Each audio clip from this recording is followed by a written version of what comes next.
એક આપણા સમાજની દીકરી એક ઠાકોર કોળીના સમાજના છોકરા લગ્ન કરી લી? ભય લાગે, કલંક લાગે.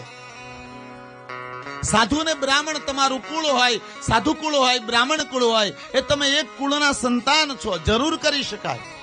પણ જે કુળમાં કોઈ સારો વિચાર નથી, જે કુળમાં કોઈ સંસ્કાર નથી, એવા કુળના યુવાન હારે લગ્ન કરે, એવા કુળની યુવતી હારે લગ્ન કરે.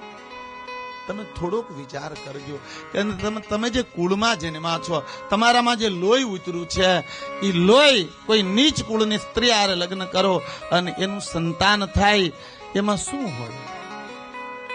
આપણા સમાજમાં કહેવત છે, નાતે મરવું, નાતે વરવું, નાતે તરવું. વાલા, નાતથી મોટું કોઈ નથી. વણશંકર પ્રજાનો અર્થ થાય નીચ કુળમાં જન્મેલા સંતાન, નીચ કુળની કન્યાથી જન્મેલા સંતાન, નીચ પરિવારથી. તમારે યારે નાનો મોટો થયો છું, તમારા રોટલા મેં ખાધા છે, ઝીંઝુડામાં હું નાનો મોટો થયો છું. 12 વર્ષથી તમારા બાળકોને મારા બાળકો માની અને ગામડે મેં જીવે અને મારા માની કર્યા છે. પણ આ મારી ભૂલ છે અને ભૂલ છે.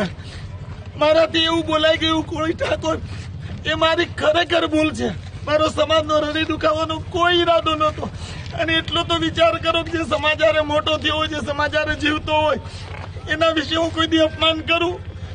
મારા હૃદયમાં કોઈ આપણા સમાજ માટે કોઈ એવો ભાવ નથી કે હું આપણા સમાજને ક્યારે નીચો કહું કે હલકો કહું. તમારા આપણા સમાજને નીચો કહેતા પહેલા હું હલકો પડું, કારણ કે હું તમારે હારે થાળીમાં ખાઈને મોટો થયો છું. અને અહીંના બધા ઝીંઝુડાના, સાવરકુંડલાના બધા ઓળખે છે મને કે 12 વર્ષથી હું ગામડે કથા કરી મારા બાળકોને મૂકી અને એક વિદ્યાલય ચલાવું છું.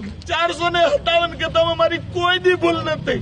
પણ મારું કોઈ પાપ હશે ગયા જન્મનું, કે કોઈ મારી એવી હશે મારી કરણી કે જેને કારણે મારથી બોલાઈ ગયું. પૂરા સમાજ આગળ હૃદયથી ક્ષમા માંગુ છું.